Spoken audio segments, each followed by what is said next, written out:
I want to start with Iren Boyarkina, who told me yesterday that it's part of her life. She remembers that she has always read science fiction. And then she did a really boring PhD. PhD in gender studies. But then she decided that she has to move to something that is really close to her heart, and then she made a PhD, second one, to British science fiction. So she researched Olaf Stapleton, but also some other authors like Herbert Wells, Arthur Clarke, Mary Shelley, Anne Taylor, Henry James, etc. And she obviously combined also her feminist background with science fiction studies. And I think that she's a very good beginning of our conference, because she is a very good example of our passion for this field, and how happy she is to do something that is close to her heart, and this is her work. So, please. Yeah, indeed. Thank you really very much for your presentation. You managed to catch the core of the problem. Indeed, my first PhD was rather boring, but still it was very presentable, very impressive. So now when people are asking me, what are you interested in? I say, well, in science fiction. They say, oh, can't you do anything more serious, like comparative literatures, American, English? Yes, I did that. It was boring. It was my first PhD, so now I'm very serious. I'm doing science fiction, because science fiction actually is a very serious genre. For one simple reason, because it's one of the few literary genres which is really concerned with the improvement, with the analysis of the society. Because it's any significant work of science fiction is really analyzing the society. It's a kind of research laboratory which is making a model of the society, and without investing any money, spending lots of state budget, we can project the problem into the far future or into the back, and we can investigate our idea, project, and come to a favorable or negative conclusion. This imaginary world, which is created in the science fiction work, is a kind of a metaphor, so which tests the viability of concepts and ideas of science fiction writer.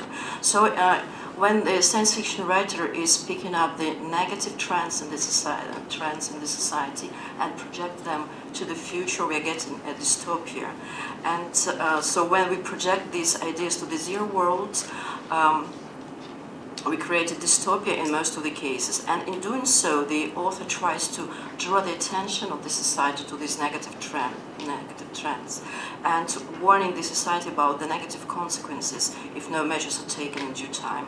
In other cases, the author is trying to suggest his ideas of improvement of the society and explores the possibility for a better world for everyone. And it's all done, as I repeat, without any financial investments, without any financial losses, just in a very tiny and very functional model.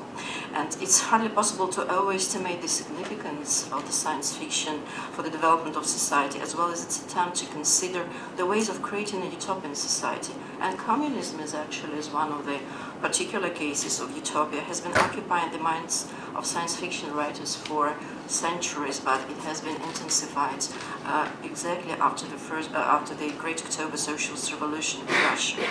And in their work, science fiction writers offer various views on the way communism can be created, its functions, its variations, possible forms, targets, and so on. So my paper focuses on The Heart of the Dog by Mikhail Bulgakov, Aelita by Alexei Tolstoy, and The Shape of Things to Come by H.G. Wells, which were written in the first decades after the Great Socialist Revolution, and there is just a 10 years distance between them, so we can see them in a kind of featural dialogue between countries, between cultures, and between different kinds of socialism, reformist socialism, revolutionary socialism, and so on. So these novels are important milestones for the analysis of communism in science fiction literature because they represent different views on the ways of construction of the future ideal society. Bulgakov seems to be somehow critical about the ways Bolsheviks choose for the construction of communism, and the paper carefully analyzes the motives of this criticism and compares them to the principles advocated by H.G. Wells in his novel. Alexei Tolstoy seems to be in favor of revolutionary methods of constructing socialism and communism, and the protagonists of Aelita are even ready to help their extraterrestrial colleagues to fight for their rights against their oppressors. In fact, these ideas are somehow similar to the Wellsian idea of the world state, which influenced many important writers, artists, filmmakers, and has forever changed the genre of science fiction in both literature and film. Just in passing, I would like to notice that the ideas of Wells were really very impressive and very important for the whole development of the 20th century history. Like, his ideas were also at the basis of the Declaration of Human Rights, which was published in 1948. So he was really one of the very important humanist science fiction writers. So just to speak about the importance of science fiction for the society and for literature, of course. It's worthwhile to note that there are still ongoing debates among the analysis of science fiction, like Darko Suvin, who was helping me with my thesis. He was a kind of a milestone figure in the science fiction studies, and as the instruments or the prism for the analysis of science fiction, we can take metamorphoses of science fiction and positions and prepositions of science fiction. But the essence, quintessence of these books is that any science fiction text must be analyzed or seen as a parable. Or a parable, what is a parable? It's a metaphor in narration. So it can be analyzed as a precisely aimed parable. So that was indeed at the basis of my approach in the thesis, where I demonstrated that with this approach, the parables and metaphors in science fiction can be very effectively analyzed and interpreted through the prism of the theory of conceptual integration proposed by American scientists Mark Turnbull and Charles Fosville, and using the conceptual metaphor theory, which was first introduced by Lakoff and Johnson in 1980 in their book Metaphors We Live By. So later, of course, these principles were modified by Zoltan Kovacic, Charles Fosville, and other researchers. So what is the advantage of this approach in the science fiction analysis? As I said, the science fiction text is already a parable, is a metaphor, expanded metaphor. So with this approach, it allows us to single out and emphasize with greater precision different aspects and concepts in science fiction narrative. It allows better comprehension of various fundamental concepts in writers' philosophical, scientific, and social outlook. So, and in this way, consequently, the main idea, the main message of the text is better interpreted, explored, and analyzed. Due to the limited scope of this paper, I will focus on some aspects of construction of communism which are dealt with in these works. So these are the main ways to construct communism, like through reforms or revolutions. The nature of the human material to work with seems a little bit strange, but still different writers have different opinions. Some of the writers, like Stapleton, arrived to the conclusion that it's necessary to change not only one human species, but at least 18 to arrive at the suitable material, human material, to create an ideal state. And finally, so eugenics and genetics, education, and religion. So I would like to start the analysis of the novels with The Shape of Things to Come. It's not really very popular, not very well known. It was written in 1933, published in 1933, and there is a double frame narration in the novel. So we have Dr. Raven, who was dreaming about the future, and his dreams are somehow disparate, and so he, after waking up, he is putting down his memories, so it's kind of complete modernistic narration in parts, and it was found later by his friend, who was trying to make a coherent narration of it and trying to publish this book. So his fragmented notes. The paradigm of The Shape of Things to Come is the evolution of the mankind from the 20th century. He starts from the age of frustration to the establishment of the modern world state. That's the dream of Herbert Wells. So he's showing the way of transition from the age of frustration, which is actually the 20th century, and 200 years later he arrives to the world state. This main theme may be divided in 4 parts: the age of frustration, the birth of the modern state militant, the modern state in control of life. There is no individual protagonist in the book, and humankind is the collective protagonist, though more names are mentioned in passing, like Karl Marx, Lenin, De Wind, Essendon, so on. Since the main protagonist, that is humankind in general, is allegorical, the text must be analyzed as a parable in order to understand its message. So the view of Wells, Tolstoi and Bulgakov, as I said, on the human working material for their utopias is very different. Views are different, and it emerges from the shape of things to come that Wells is really more optimistic than other science fiction writers about the human nature in society, and according to him it's possible to overcome all the negative characteristics in human nature, like greediness for power, money, property, aggressiveness, inertia, and so on, in less than 2 centuries. And in his narrative, Wells believes that it's possible to create utopia already with the present species of Homo sapiens. Indeed, Wells had an interview with Stalin, and even Stalin observed that you, Mr. Wells, evidently start out with the assumption that all men are good. Wells is sure that it will take a short time to construct utopia, and no violence is needed, no class war, simply because the old social order is already falling to pieces by itself. He explains, there is no need to disorganize the old system because it's disorganizing itself enough as it is. That's why it seems to me insurrection against the old order, against the law, is obsolete, old-fashioned. And the collapse is not a simple one. It's the outbreak of reactionary violence, which is degenerating to gangsterism. Indeed, this violence is manifested through the outbreak of a war in his novel, followed by a plague, gangsterism became barbarism, so a small variation.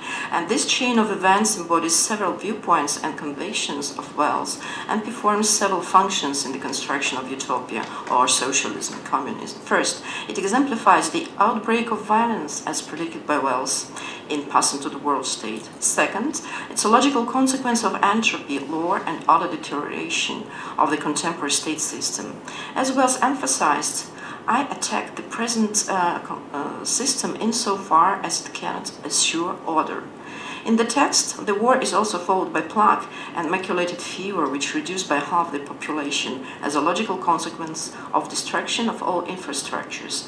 Third, taking into consideration that Wells was a devoted Darwinist, one might suggest that the war and plague served in a way for natural selection, where the fittest survived, and after the plague, the construction of the world state could really start, and it really intensified. So the conflict between the working class and financial oligarchy in the novel was solved by means of education and economic planning. According to Wells, if a country as a whole adopts the principle of planned economy, if the government gradually, step by step, begins consistently to apply these principles, the financial oligarchy will at last be abolished, disappear, and socialism, in the Anglo-Saxon meaning of the word, will be brought about. In this way, a desirable ideal society could be achieved without a revolution by means of reforms and reorganization. Wells believes and demonstrates in the text that it's possible to end the antagonism between the old world order and the new one simply by some reforms and reorganization in the society, by publishing a declaration, and the people would accept the new world government, though with some insignificant resistance. As Wells explains again in the above-mentioned interview with Stalin, it seems to me that when it comes to a conflict with reactionary and unintelligent violence, socialists can always appeal to the law. Hence, in the novel, we observe the international acceptance of declaration proclaimed by the New World Government, and it manifests Wells' conviction that the counter-reaction of the old classes can be overruled. Even a year after publication of his novel, when Wells came again to the Soviet Union, he didn't change his convictions, and he was discussing with Stalin the merits of reformist socialist over the Marxist Leninism. So he was to the end, devoted to his ideas. And at the head of the reforms, Wells places intellectual elite, which controls the progress of the world state, sea and airways control, the first council, the second council, and so on. But in the meantime, Wells also emphasized the importance of education and for significant social change. I quote his words, "There is no revolution without a radical change in the educational system." Hence, Wells demonstrates that finally great results were achieved through education in the world state. What did they do? First, with sound education of mind and body and a rigorous and exact protection of property from dishonorable impulses, we have found that it's possible to give every human being such a liberty of movement and general behavior as would have been seen impossible to some militant socialists who ruled the world during the early decades of the last century. But it is because of their stern and thorough cleansing of human life that we can now live in freedom. We may go anywhere in the world now. We may do practically anything that we can possibly desire to do. So is it not a dream indeed of communism to be completely ideologically free? Thanks to the education, according to Wells, it's possible. Wells advocates the idea about the supremacy of law and order, as I repeated, and eugenics is a very important issue for Wells. It's present in all his texts in different degrees. But in this novel, he is very careful about eugenics, and he speaks about various genes modifying gases, like the general effect of these gases is to produce mutation of various types, and they bring about abundantly and controllably a variability of life which has been caused only with comparative rarity by cosmic radiations. By 2050, the biological world was confronted by a score of absolutely new species of plants and queer first fruits in the animal world, by two new and very destructive species of rodent. The artificial evolution of new creatures had come within the range of human possibility. And Wells wants the human, however, he wants to be very careful with eugenics applied to human beings. He thinks that science is still not, maybe science is already at the right stage, but human ideology, human character is not ready to control the consequences of the scientific discoveries. So he's emphasizing even the human type, it realized was threatened. A general plan for the directed evolution of life upon the planet was drawn up, and the particular field in which we propose a continuation of restraint is in the application of the rapidly advancing science of genetics to the increase of variability so far as human beings are concerned. We believe that the general feeling of the race is against any such experimentation at present. For an age or so, we can be content with humanity as it now is. And another important component in the above-mentioned novels by Wells, Tolstoi and Bulgakov is religion. As you know, in the Soviet state, religion was immediately separated from all educational system and from family, things like that. So Wells, on the other hand, was brought up as a very devoted Christian, but he changed the change occurred when he studied at the Normal School of Science in South Kensington under Darwin's chief disciple, Thomas Huxley. Brave New World, yeah, you remember that. So exposure to Darwinism and eugenics, as well as solid scientific training. He got a Bachelor of Science with first-class honors in zoology and second-class honors in geology. And it has shaken his faith in God, and he became an atheist. And ever since, he manifested a great devotion to these two, Darwinism and to eugenics to the end of his life. And now let us focus on The Heart of the Dog, which narrates the life of a street dog transformed by Dr. Bormental and his boss, Professor Preobrazhensky, into human being Sharikov, and then back to a dog, Sharik again. So Bulgakov creates here an alternative world by introducing to the narration a novum, which is a modified, or we should say genetically or surgically modified super-intelligent dog, which gradually turns into a man. And the choice of the super dog as the novel is not really accidental, because it serves as different cognitive purposes, which is the current paper is going to investigate. First of all, Sharikov is the metaphor of the proletariat. It's emphasized more than once in the novel than Sharik's life before his revolutionary surgery was full of sufferance and hunger. So actually, we see in the novel that he was eager to sell his soul for some food and shelter. And according to Bulgakov, in the same way, proletariats before the revolution was living in very deep suffering. So the living conditions were so drastic that proletariat was sold to the Bolsheviks in order to get better living conditions. So Bulgakov was rather critical about the Great October Social Revolution. He was disillusioned himself. He was a trained doctor. And so this disillusion couldn't but leak into the novel itself. So the parable of Sharik can be viewed as the writer's parable and caricature of the first years of the young Bolshevik states. Of course, there are different views to interpret parable. Parable, of course, allows different interpretations, so that's my interpretation. So if you don't agree with that, of course, you're free to do that. Surgeons Prof. Preobrazhensky and his disciple and assistant Dr. Bormental were making their living by making people younger. And one of their revolutionary ideas was to make a transplantation of a hypophysis gland, which is responsible for the production of various hormones. However, during the experiment, something went wrong, and they observed not only the complete rejuvenation of the species, but a complete change of one species into another. So poor Sharik turns into Sharikov. And this is a key point in the parable of Sharik, because one can draw the parallels between the dog's life before the surgery and the life of poor classes, peasants and proletariats before the revolution, both living in the extreme misery, hunger and ignorance. Having got the same rights and possibilities after the revolution, the poor classes had to learn many things from zero, to read, to manage the newborn state, and so on. And in the same way, after the surgery, Sharik had to learn elementary things. He had to learn to speak, to remember, to think coherently, to work on the two legs, and to do all kinds of daily routines like eating, drinking, and all that under very critical eyes of his creators, because they were trying to teach him, of course, but they were in the meantime very critical, and they were always criticizing his manners and his modus operandi in general. Whatever he did was not okay for them.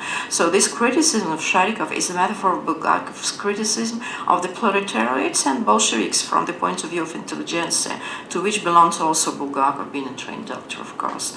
And ridiculing Sharikov for his bad manners and language, his lack of culture and education, Bulgakov probably meant to emphasize that the proletariat could never be equal in its intellectual and spiritual qualities to the upper classes, and hence cannot claim the same rights and power in the new society appeared after the revolution. Preobrazhensky and Bormental criticized the fact that ignorant and unexperienced Sharikov was immediately brainwashed by the local authorities. Do you remember Schwander and the company? And started pretending things from his creatives right from the beginning, like documents, registration, official papers, place to live, and so on. Actually, it was the beginning of the ideological and property clash between Preobrazhensky and Bormental as representatives of intelligentsia or intellectual elite on the one hand, and Sharikov as a representative of proletariat on the other hand. However, Bormental and Preobrazhensky can also represent capitalists in general, as they also possessed all the means of production. They had laboratory, they had medical instruments, so they were, in fact, bourgeois, they were capitalists themselves. And while for wealth it was possible to overcome this conflict between working class and oligarchy capitalists by means of state reforms and regulations, it seems that Bulgakov didn't share this opinion. Since in his novel this conflict was not solved but escalated till Sharikov was converted finally to his initial state of a dog. And this fact, extrapolated from the novel back to the zero world, can signify that, according to Bulgakov, it's better to bring the proletariat back to the position it occupied before the revolution and leave the power to those better instructed and educated. Such an interpretation confirms the conclusion by George Orwell, brilliantly formulated in his novel 1984. There are three distinct groups which are constantly fighting with each other. These are high, middle, and low, and there will be never peace between them. So this battle will last forever. And in fact, this opinion is also shared by Marxism and Leninism. Actually, this opinion is also shared by Tolstoy and manifested in his novel Aelita. The protagonists of the novel are engineer Lois, one more representative of intelligentsia in the new Bolshevik state, and his close companion in the flight to Mars, ex-soldier Gusev. Lois is a perfect demonstration of the role of education for the construction of a new society, and communism in particular, because he started working at the age of 12, he maintained himself in his studies, and he managed to become a brilliant engineer, so brilliant that he managed to construct a spacecraft by himself, and finally was looking for a companion for a flight to Mars. And the main theme of the novel is the exploration of life on Mars, which is complemented by the love story between the protagonist and Aelita, a girl from Mars. Syntagmatically, it can be divided in 3 parts. Flight preparations, right? 3 minutes? Okay. It's so flight preparations on Earth, exploration, expedition, adventures on Mars, life on Earth after the space flight. It's important to emphasize a very close cooperation and later friendship between protagonists of the novel. And actually they belong exactly to the same social stratums as the protagonists in the novel before, so they are representatives of intelligentsia, because Gusev is an engineer, and ex-soldier can be viewed as a substratum of proletariat, because revolution was only possible due to the very close cooperation between proletariats and based on the support of the army. So it's also this union is very symbolical in the novel, and though they are the same representatives, they behave completely differently, because there is no juxtaposition in the novel like in the previous one. And actually I want to emphasize that it's on the contrary, they managed to survive because they had so many adventures, also very fatal adventures on Mars. They managed to survive and come only due to their friendship and very firm moral support and the sense of duty and devotion to each other. And the fact that they tried to help the oppressed Martians during the upheaval can signify Tolstoy's idea of bringing Soviet revolution not only all over the world, so that's in fact Wells' idea of the world state, but into the space, which was later taken over by other British science fiction writers. So communism and revolution, not only on Earth but also in space, is confronted with other ideas of the structure of universe, that is imperial structure. So here we see already the gem of the future development of the space exploration or space conquering, a communist idea and a purist idea, which was developed by different science fiction writers. So, well, just since I have only a few minutes, so I would like to emphasize these novels develop many themes relative to communism, however also raise the issues of responsibility of science and scientists, ethics and morals relative to the scientific research. And I would like to emphasize that the novels of Wells, they of course influence both of these novels under consideration, and so these novels, they remain a source of ideas which foreshadowed politically the modern process of globalization, socialization of some economies, like planning and control of economy, reduction or elimination of unemployment, and so on. Thank you very, very so much. It was a pleasure to be here. I'm Nikolina Ivanova-Bell, and I'm the Panizza Library Director, the Library of the American University in Bulgaria. You're welcome to come and see it later if you have a chance, because it's a unique library. I'm here today with you to present Professor Sergey Ivanov's presentation. I apologize on his behalf that he was unable to come and present it himself. I'll try my best though.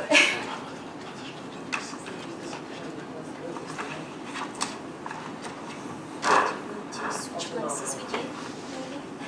For a second, maybe? I think it would be easier.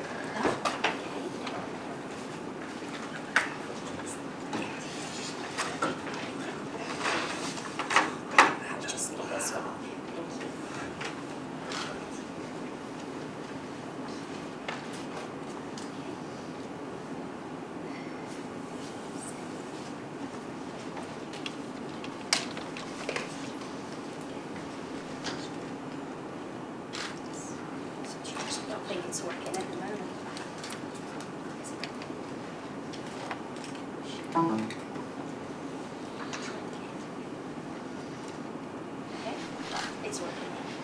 Perfect. Written in the ideological midnight of 1930s, the novels Thunderbolt roared in the time of the Soviet communist suicidal attack on creative arts in 1960s. The main characters turn to the outworldly powers and leave the working class pseudo-paradise of the Valley of the Dark Shade of Death, Psalm 23, verse 4, into the tranquility of eternal life. This last resort of the indestructible consciousness is reachable only with the help of the unbiased power from Goethe's words in the famous motto to the novel. This power has mysterious ways and belongs to the realm of sci-fi, or for many of us, doesn't exist at all.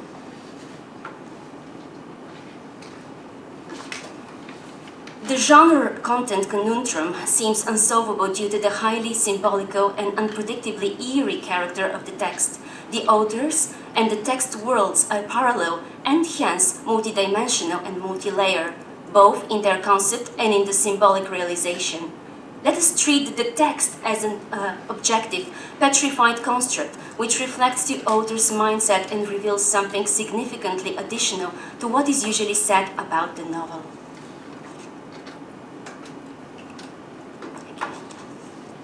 In the Moscow narrative, there are elements of mythology and mystical fairy tales, as well as historical sci-fi in the Yerushalayim storyline.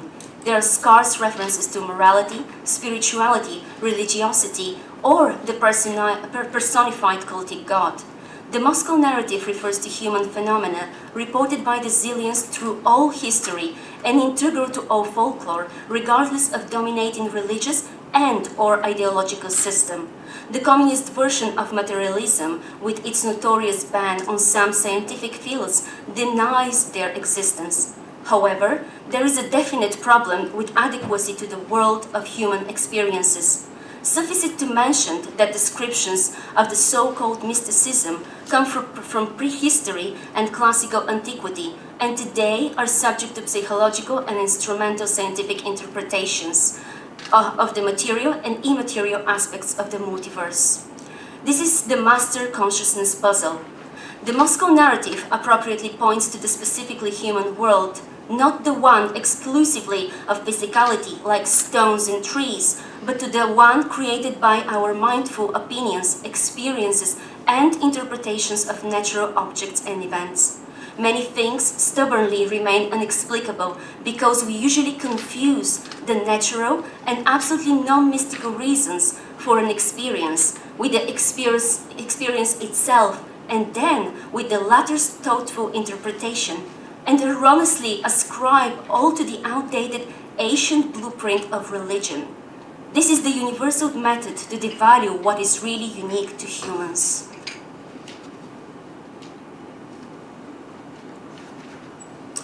Not depreciating other assessments of the novel, let us outline a number of elements which to many seem accommodated and piled up from diverse fields. In the novel, however, they form a unique shared world and hence a system which fits into the quasi-religious New Age of Aquarius movement worldview with its emphasis on the above-mentioned mystical experiences.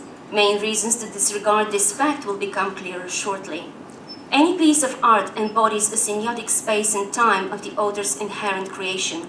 Many of all genre puzzles originated in the contraproductive and in fact tragic search for elements which would fit into either Christian orthodoxy or another customary realm of human imagination, not going beyond these fields of human symbolic thinking. Bulgakov foresaw the New Age through paradigm some 30 years before it took modern shape by 1970s. We all know that any unendorsed spirituality is always suppressed by the dominating organized ideologists. Hence, the world of the novel is highly praised by the majority of readers and researchers, but is confronted by self-proclaimed critics. Examples are very well known, and there is no need to repeat them now. 2 points are trivial and lead to banal effects. A. The amazing prophecy wasn't accepted by many of the author's own folk, Luke chapter 4, verse 24, and B, practically all New Age researchers belong to non-Slavic speech communities. The majority haven't heard or read of the Master and Margarita, and those who have read were often misled by unavoidable losses, variations, and errors due to the unlikelihood to render precisely the genuine lexical and cultural imaginary and the spiritual world of the source language. In the spirit of Yerushalayim storyline, suffice it to mention the notorious mistranslations of the Bible as the dogmatic best icon of God. This imperfection is impersonal and independent from the skill of any interpreter. These are obvious and undeniable testimonies. Many cover pictures reflect only one extravagant detail of the basic points of the semiotic space and time of the novel, and, at the end, somehow drive to entertainment. Of course, everyone sees what one sees. However, of the hour of death, Bulgakov distinctly validated the novel's acute personal significance, and it is unquestionably not about entertainment. The Italian and Slovak visions seem much more appropriate. Accepting the New Age system of beliefs unemotionally, let us have a glance into its nature. Counting on my many years of academic study of religions of the New Age since the late 1970s and 14 or 15 years of teaching the innovative to the region writing intensive course Introduction to New Age Spirituality.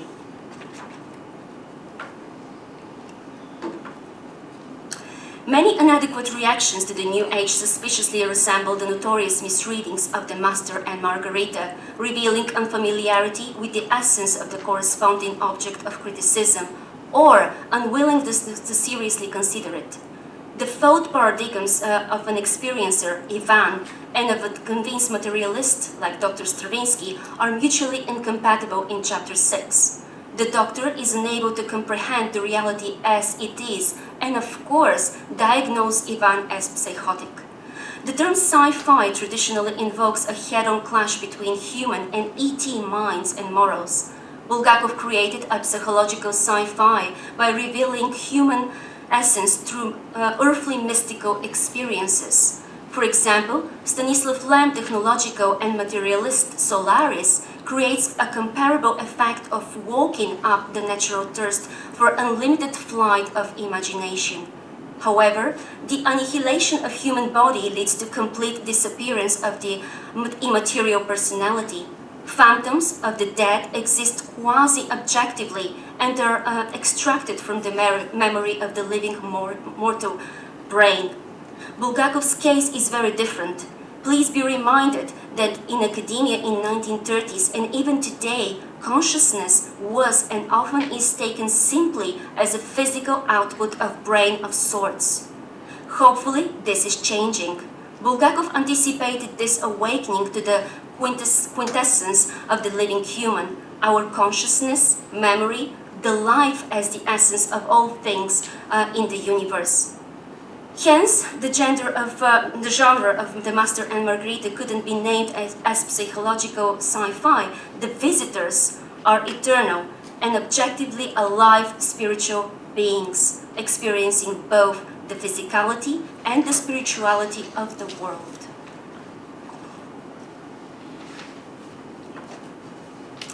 Of course, Master and Margarita utilizes many basic elements of pre-Christian and Christian mythologies. There are just some of them. It is irrelevant if the universe functions on the grounds of mythology or religion, or if the New Age asserts adequately the machinery of the multiverse. Meaningful is that in the world of Master and Margarita, the primary principle is mind over matter, where human actively participates in the world's physicality by changing it. A mental plan to build to build a house in the place of a meadow, and then the physical action to fulfill this wish is actually the genuine biblical principle of creatio and ex nihilo. Why Bulgakov seem as a prophet of the New Age system? Maybe because we, humans, have a taste for the signs, which a phenomenon should have the quality to be genuinely supernatural. Bulgakov nicely felt it in his own words. He has been a writer of the mysteries. Notably in the text, having encountered the mystery, Ivan first turned to Christian paraphernalia, but very soon accepted his own psychological experience for granted.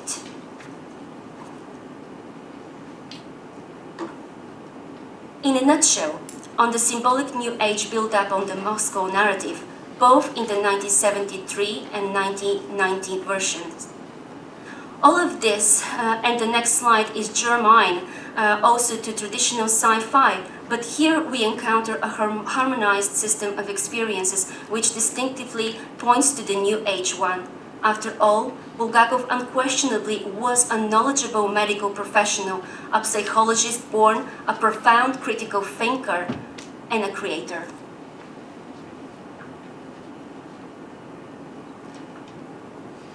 The historical sci-fi of the Yerushalayim storyline is also remarkable. Currently, the previously silenced discoveries start coming forth, but this is beyond the focus of this short presentation. Bulgakov's historical sci-fi is fiction, but excuse me, the gospel one is also fiction, literature. It emerged decades following the Golgotha. Hence, both versions are intellectually plausible. The above reported findings might serve as an introduction to the problem. Of course, those who passionately preserve the status quo oppose all changes. In academia, as in politics, such people usually avoid familiarizing with the new data and ridicule unorthodox creativity. Minutes ago, I dared to compare the existing inadequate assessments in the Master and Margarita and the portrayal of the New Age. Bulgakov's world is criticized by those who live in the previous paradigm of thinking, the one of God, the master, and man, the slave, where a reporter of a mystical experience like Bulgakov and his characters like Ivan is instantly accused either of Satanism or of having lost his marbles.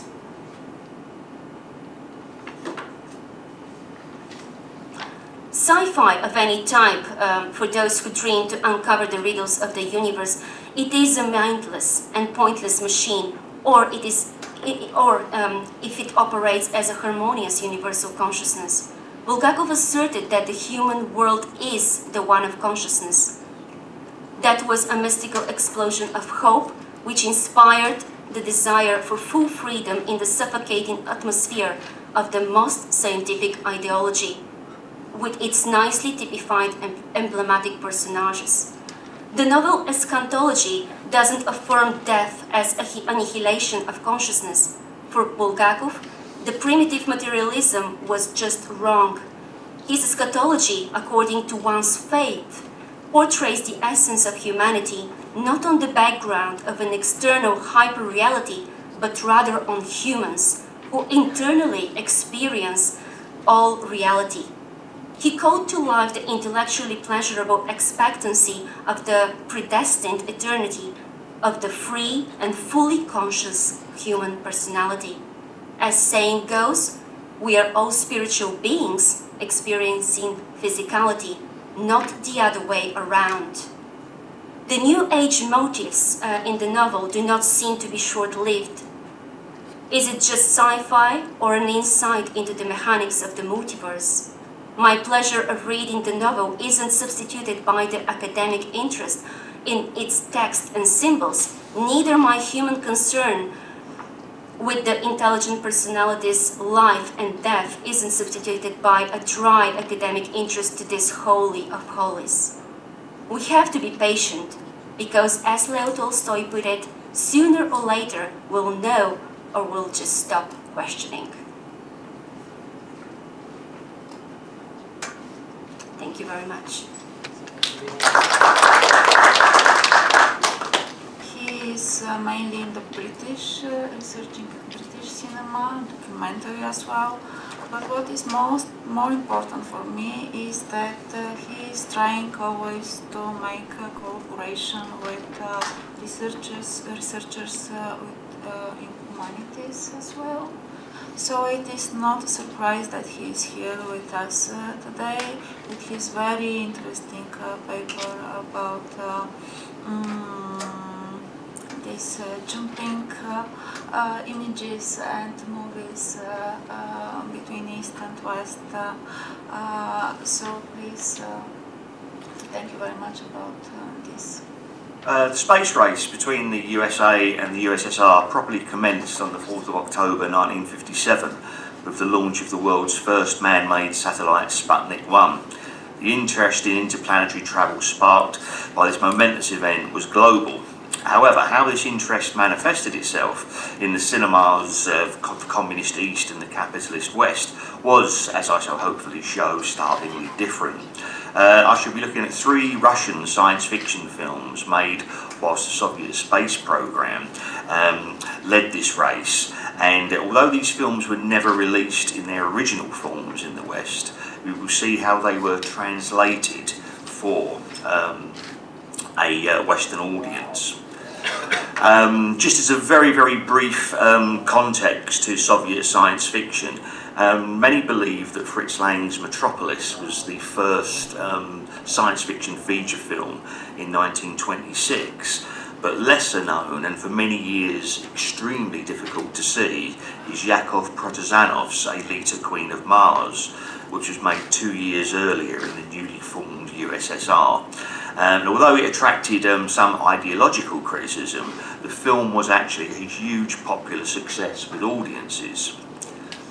The only other Soviet cinematic excursion into outer space came in 1936 with Vasily Zhiralev's Cosmic Voyage, which is set in 1946 and depicts man's first trip to the moon and uses some absolutely astonishing special effects made possible by elaborate miniatures, models, mats and glass shots. Obviously, the Great Patriotic War between 1941 and 1945 curtailed such cinematic flights of fancy, but the shock and surprise of the launch of Sputnik in 1957 caused a huge surge in interest in space travel, not only in news but also in the arts. I was pleased to see in yesterday's exhibition there was some material about Soviet propaganda there. But Soviet propaganda swiftly incorporated space travel into its heroic imagery and stylistics, extolling technological success of the Soviet space program and shortly afterwards the heroism of its cosmonauts. It was not long then before this interest in outer space moved onto Soviet cinema screens. The earliest example of this being Pavel Klushantsov's The Road to the Stars, which was a celebration of the centenary of the birth of the father of the Soviet space exploration, Konstantin Chulovsky. The film depicts the potentials of space travel, with space stations orbiting the Earth, colonies on the Moon, and although the film has something of a quite sober documentary style to it, as its release almost coincided with the Sputnik launch, the film immediately caught the imagination of the Soviet public and was a huge success. Meanwhile, conversely, in the West and in Hollywood, there had been a change in the production and consumption of science fiction films. After Fred Wilcox's Forbidden Planet in 1956, and Forbidden Planet is a film that is boasted high production values, very elaborate special effects, and ambitions of high culture. It is a thinly veiled adaptation of Shakespeare's The Tempest, but even so, Hollywood got cold feet about making science fiction movies, and big Hollywood studios virtually halted production of expensive space operas, leaving science fiction to become the domain of the B-movie and its attendant theatres and audiences. And here we have just a selection of examples of what science fiction became in American cinema in the late 1950s and early 1960s. An example of cheap, and I mean cheap, movies made on tiny, minuscule budgets, where most of the budget would be put into creating a monster costume, however unconvincing it might be. And all of these posters come from films produced, directed by Roger Corman, whose importance you will see shortly. Now, the first Soviet science fiction feature in this wave of films inspired by the success of the Soviet program was Nebo Soviet, or The Heaven's Call, in 1959. The film celebrates the achievements of Soviet technology and also makes a very clear statement on how space travel was regarded within the Eastern Bloc. Set in the near future, the film begins with a journalist having a tour of the Soviet Space Institute, and here we are reminded of the successes that have happened with Sputnik and other subsequent satellite launches. And we are told of preparations for the Soviets to fly to Mars from a Soviet space station which now orbits the Earth. However, an opportunistic American spacecraft attempts to get to Mars first against the friendly advice of the Soviets, and inevitably gets into difficulties. The courageous Russians decide not to travel to Mars and instead rescue their American rivals. And the film ends with a successful rescue of the American crew through heroic self-sacrifice by courageous and idealistic cosmonauts. Although the Americans' aim in getting to Mars was first purely commercial, the film shows us Americans running adverts about buying real estate on Mars. The whole expedition is a commercial venture. The Americans have learned something from their experience, and at the end of the film, the Americans have adopted some of the Soviet ethos for working together to explore space for the benefit of all mankind.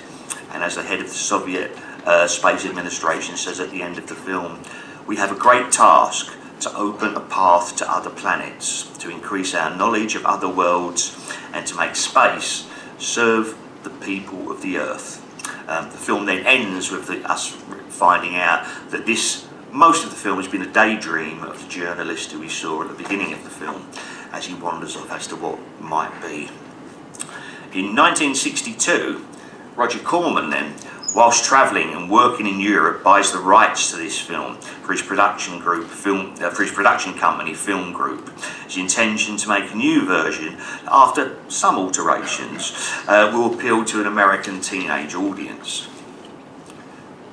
Hence, we have Battle Beyond the Sun.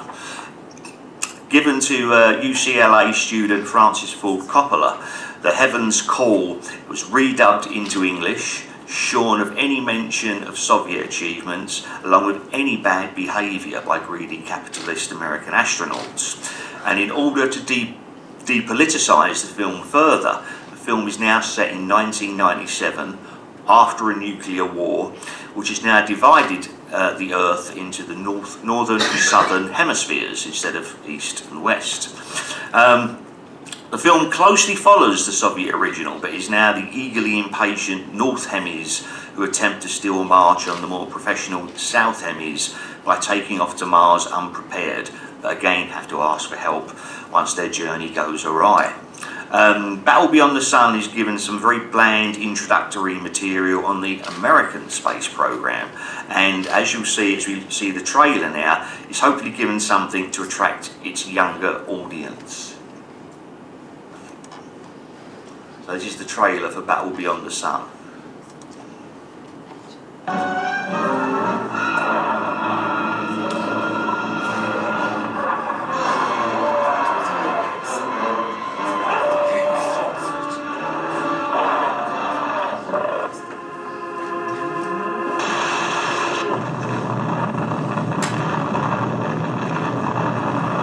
Into a world not yet known, in spaceships of the future, these men of courage and daring set out to conquer the universe beyond the known world, facing unbelievable dangers on every side. We're being pulled into the sun.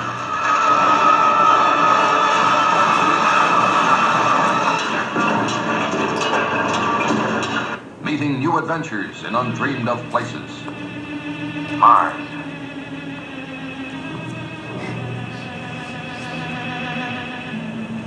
Lost and trapped in space. with no hope of return. We've consumed too much of the fuel. But they have not yet faced the ultimate horror the planet Astar has to offer. Look there!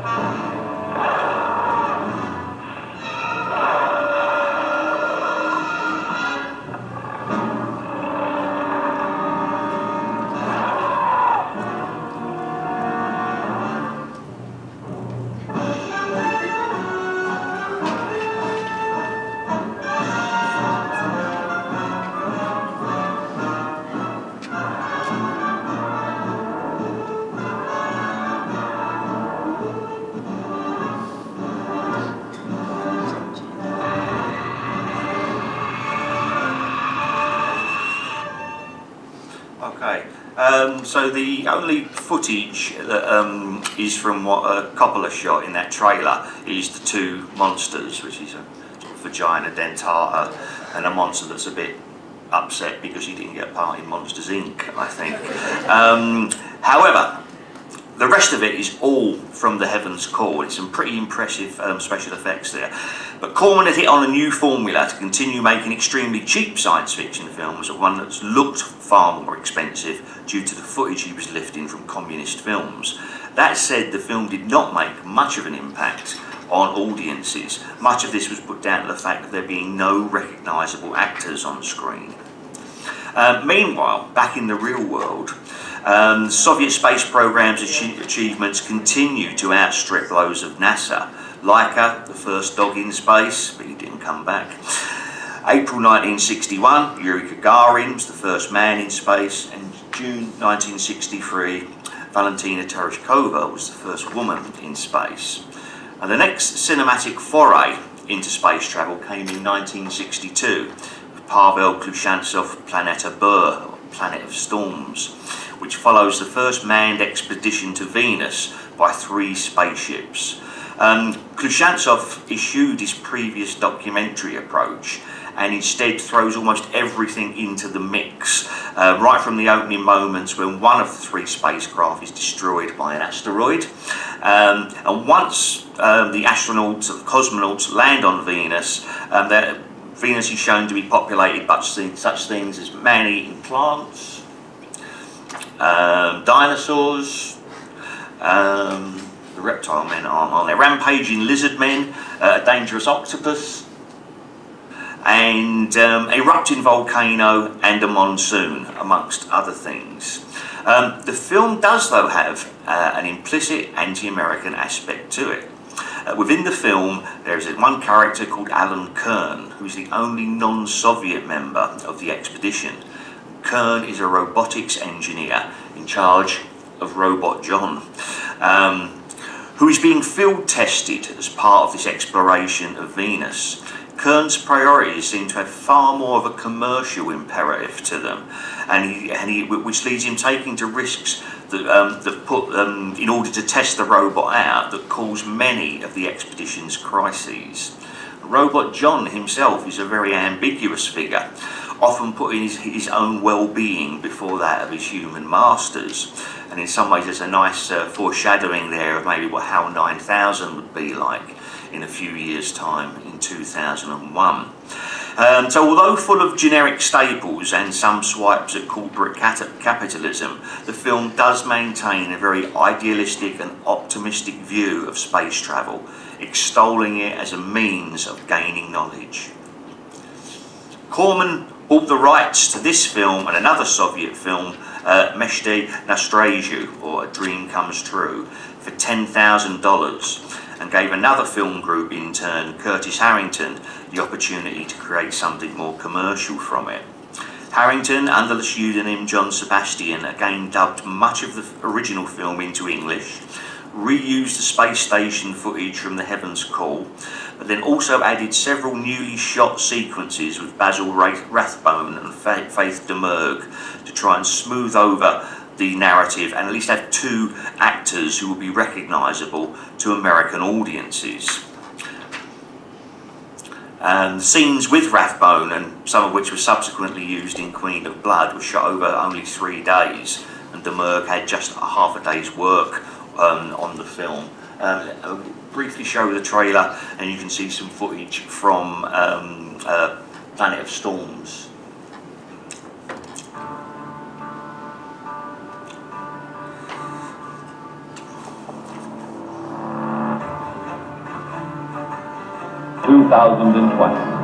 The moon has been explored and colonized, and the next space goal is about to be reached.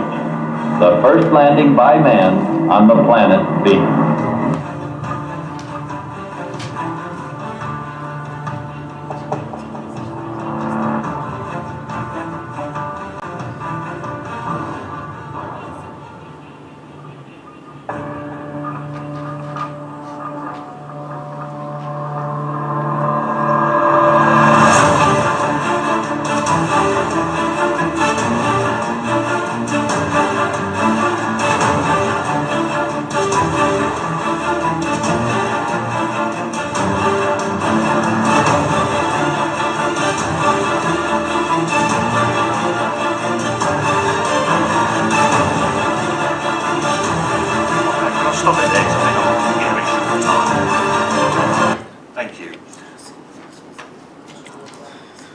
But you get the idea there, and you can see again the amount of footage that has been used within it.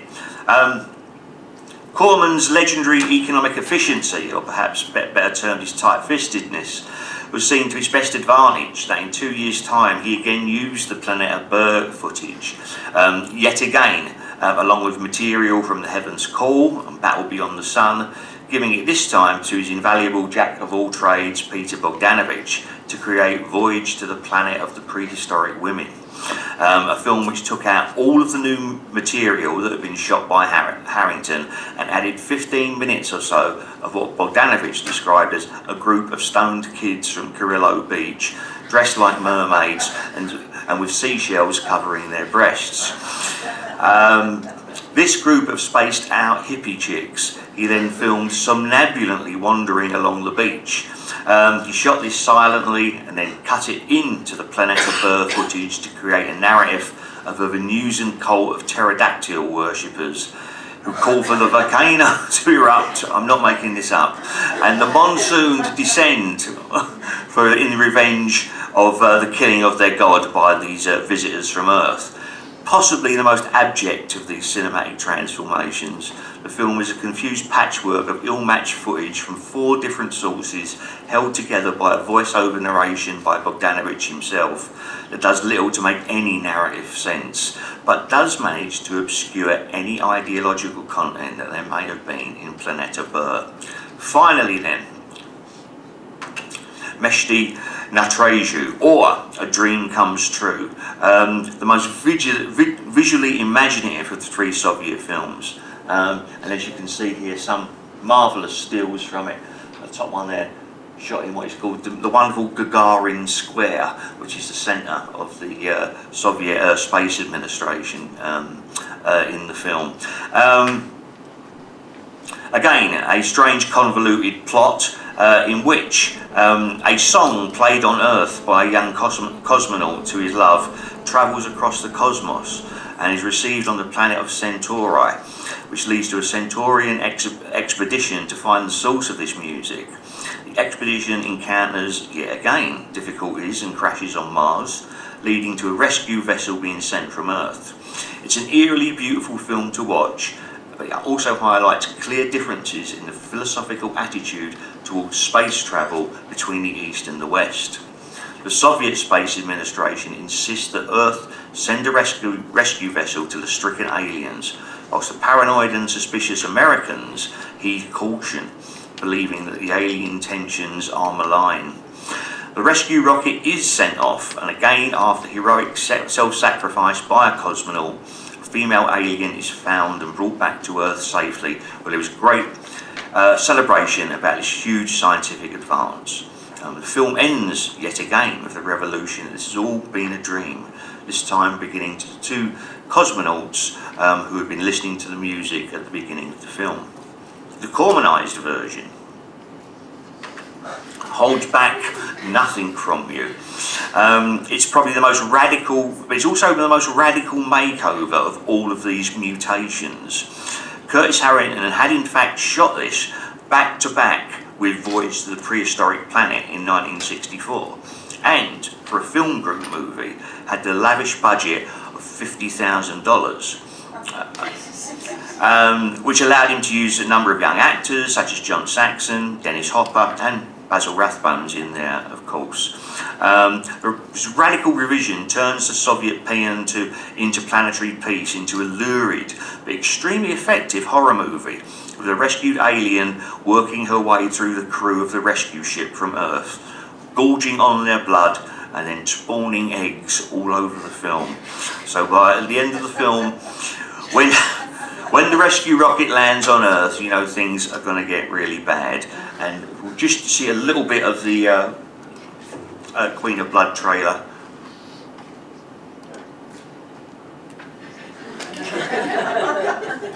Searching for the mysteries of the unknown. We have amazing news for you. It turns out they landed on Phobos. Who's they? The astronauts from the other planet. The rescue ship landed here and one of them is alive. You understand how important it is to keep her well and to bring her back with you safely.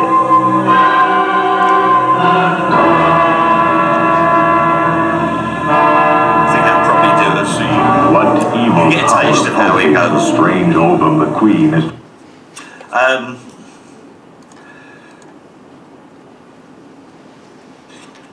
More than 70% of Queen of Blood's is actually new footage shot by Harrington.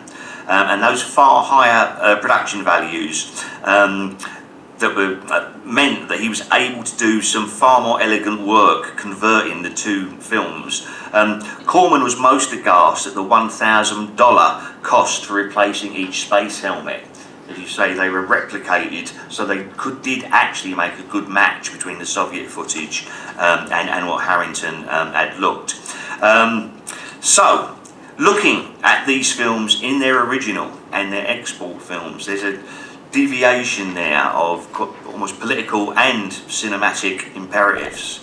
The high quality and high-minded approach to science fiction cinema adopted by the Soviet film industry after the launch of Sputnik is set against the shock effects of exploitation cinema that science fiction had been banished to after the Eastern Bloc succession of victories in the space race. Of course, things would change, and very soon. In May 1968, Stanley Kubrick's 2001 Space Odyssey would be released, and July 1969, Neil Armstrong would be the first man on the moon.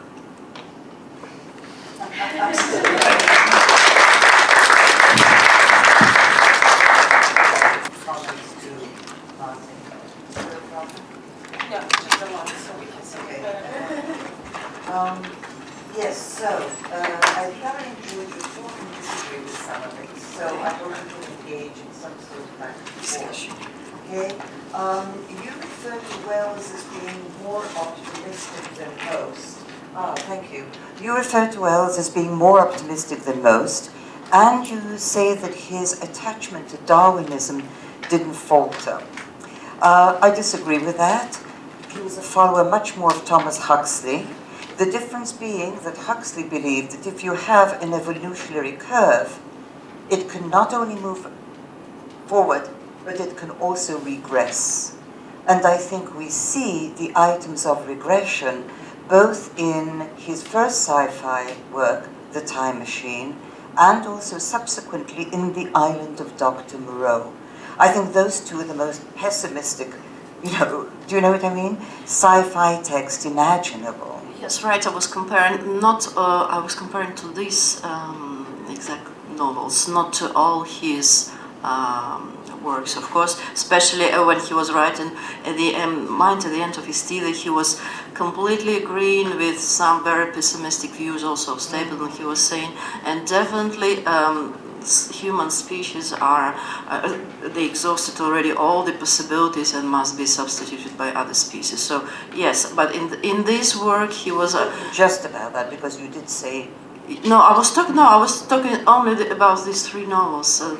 He was rather optimistic, but then of course it fluctuated from one of his works to another one. So. The other question I wanted to ask is Sharik really the proletariat? I would call him even beneath it. I think he is, if you'll forgive me, the underdog. Sorry for the pun. He's really not the proletariat. As a matter of fact, at the very beginning, he's very charming, he's playful, he has a sense of humor. I don't think there's any... Proletariat cannot have these qualities. But he's not presented. He's not a worker. Yeah. Okay?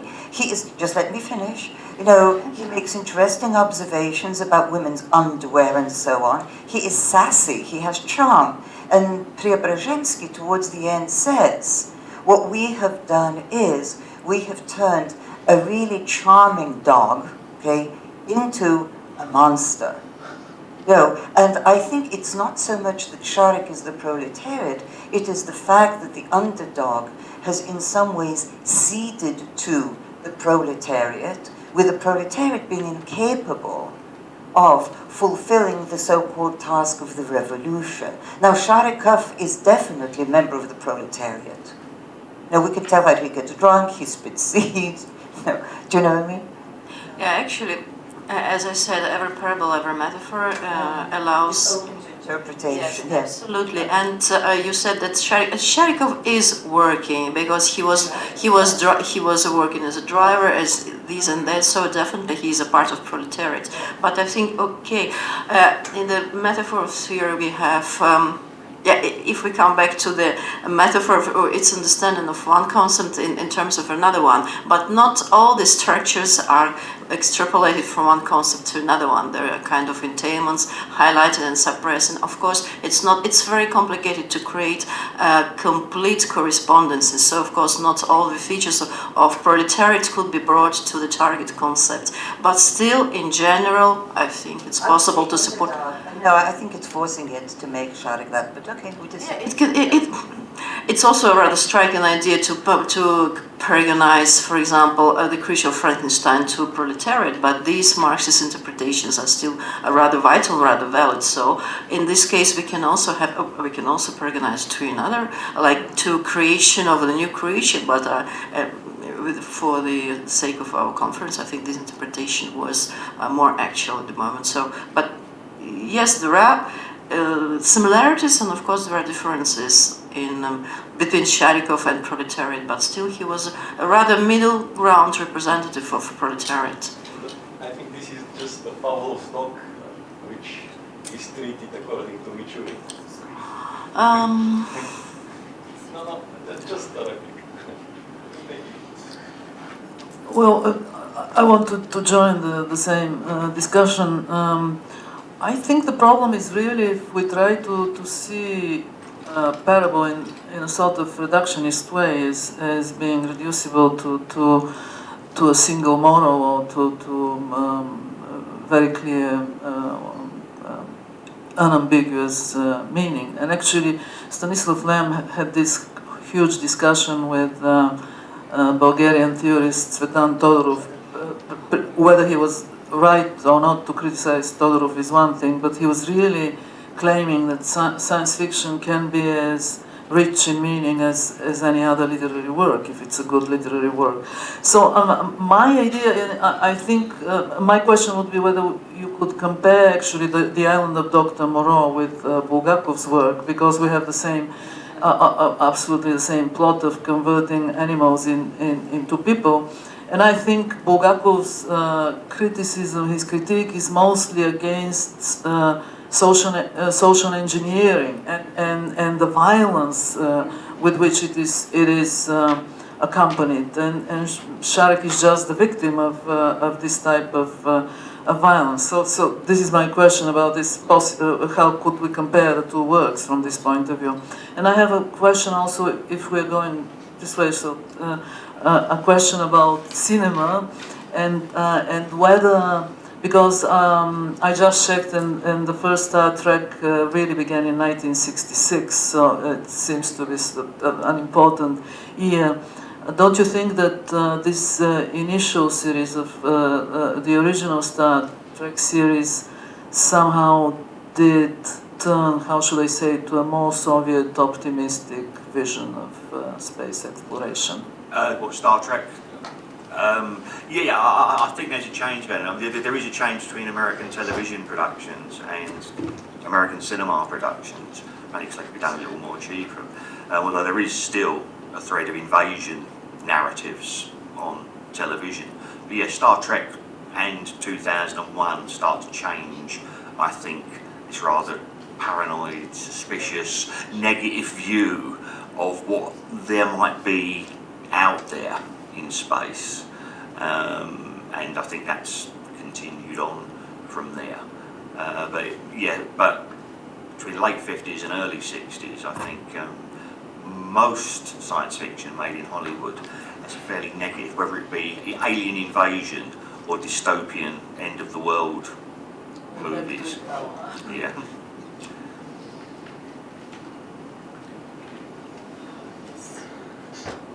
But maybe I wouldn't need this microphone.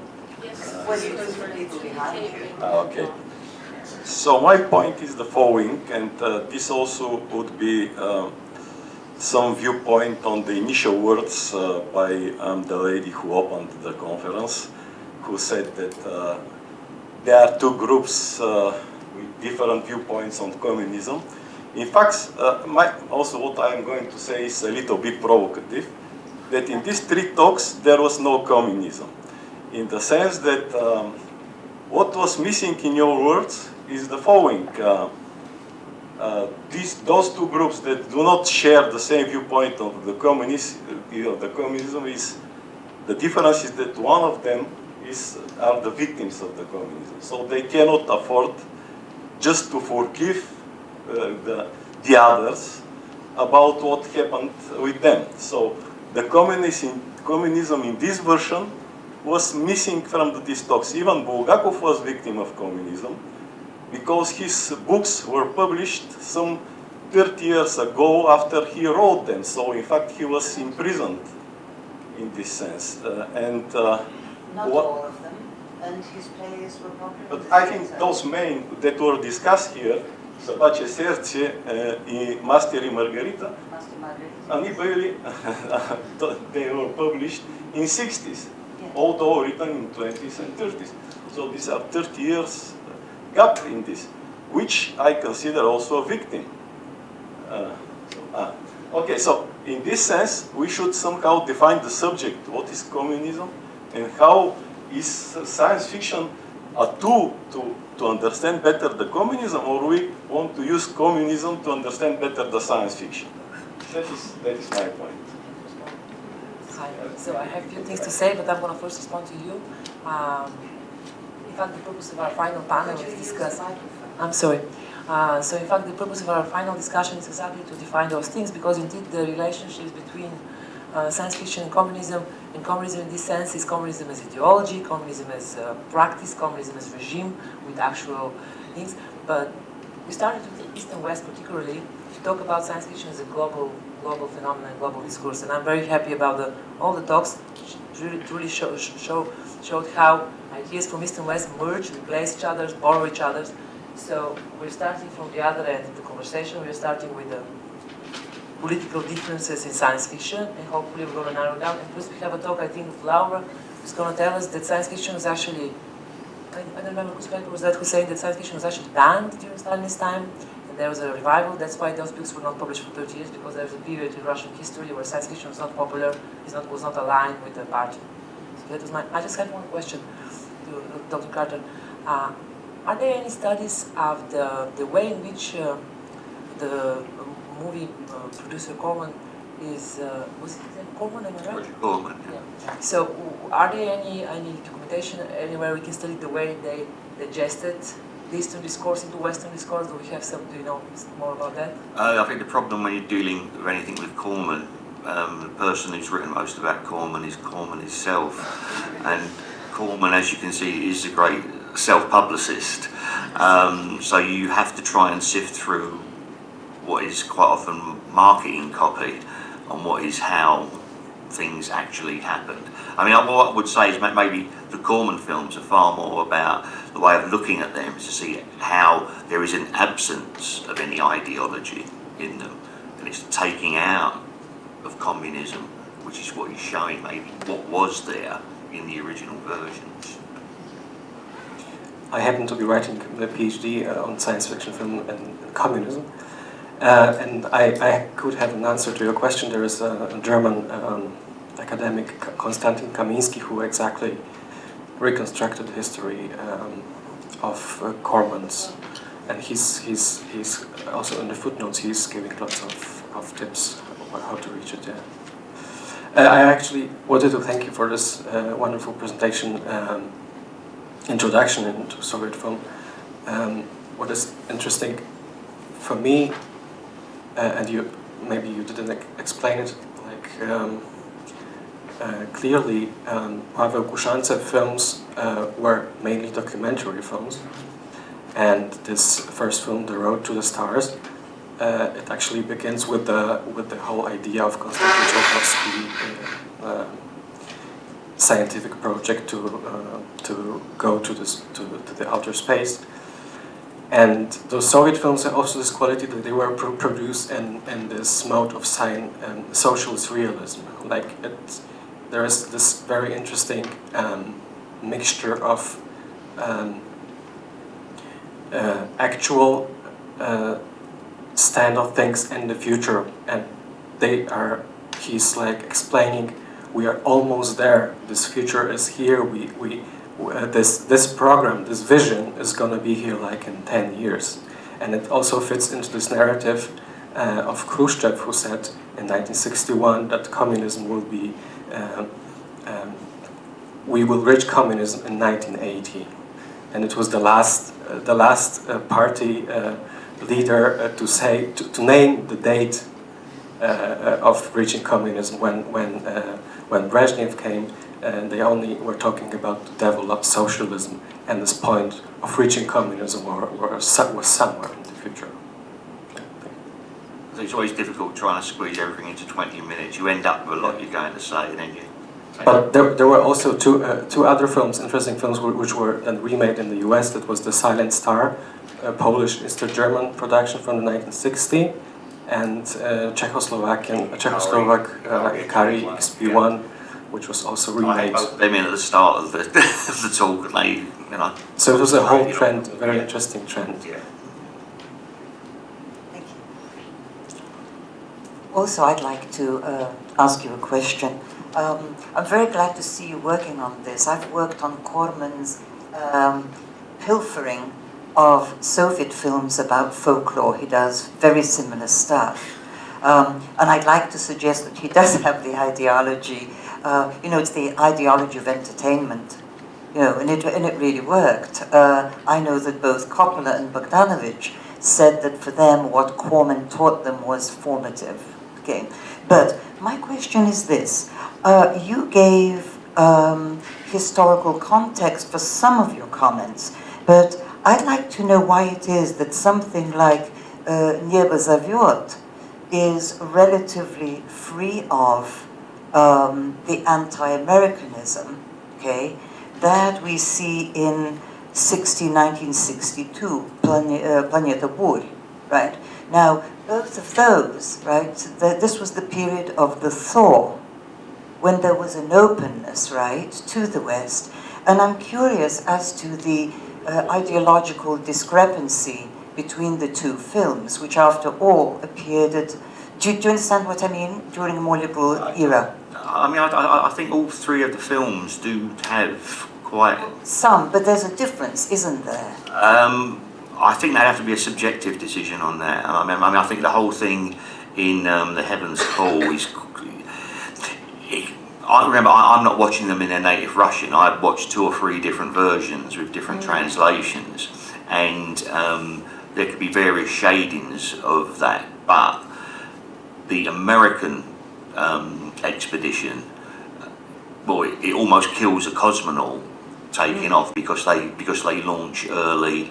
They go against all the advice they're given, merely to get to Mars first, and it is all to sell land on Mars to... Yes, no, I understand what they're being, but after all, there is a kind of a rapprochement, isn't there? At the end there is, yeah. That's what I'm saying. And similarly there is at the end of Planet of Storms. Much less so, I think, don't you? country is behind one of the movies, so it's maybe May I ask you also? Well, again, I think that's subjective. Because I think all three films have a strong, and they do that in a different way within the narrative. You focus on plot. Could I ask you, does the camera work convey any values in the sense of? In the Soviet films? Yes, in the sense of who occupies what place in the frame, whether it's deep focus or shallow focus, high angle or low angle, and so on. I would say certainly in Planet of Storms, the way Alan Kern is lit at the beginning of the film gives him a sinister overtone. And similarly in Nebo Soviet, the two members of the American crew, they're quite often seen in furtive discussions together. And when they take off, it's shot in a way as if they're almost escaping from the space station. So there is a certain look to it, but I wouldn't say it's overt. I mean, I think certainly with Nebo Soviet, it's a fairly solid and stolid way it's shot. It's not, well, whereas Dreams Come True, I think, has some astonishing visuals, really eye-popping visuals. And maybe it's only in Nebo Soviet where they actually land on the asteroid that things start getting weird, and both visually and in the narrative. Nowhere near as weird as in Corman's films. I might have one comment to this difference between Soviet cosmonauts and Americans. Americans are always presented as cynical, selfish individualists, and Russians praise internationalism, pacifism in conquering the space, and they are not pursuing capitalist. I talk about all those films in general in the 50s and early 60s. And this professor with the robot, this robot has some traits of the professor too, yeah. Other questions in the back?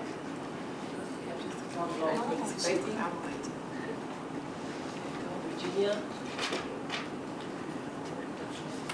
This is a question for Professor Carter, and it's a very straightforward, concrete question. I was wondering if there was some kind of connection between the American Professor Kern in Planet of Storms and the Professor Kern in Alexander Belayev's Professor Dal's Head, since they're both presented as this capitalist American who's profiting off technology at the expense of grander scientific progress. I'll be perfectly honest with you, I haven't seen the second film. It's a story. I'm sorry, no, I'm not familiar with that then, so I'll have to plead ignorance on that one. That might be an interesting thing to look into, because that name seems to call back to it so immediately.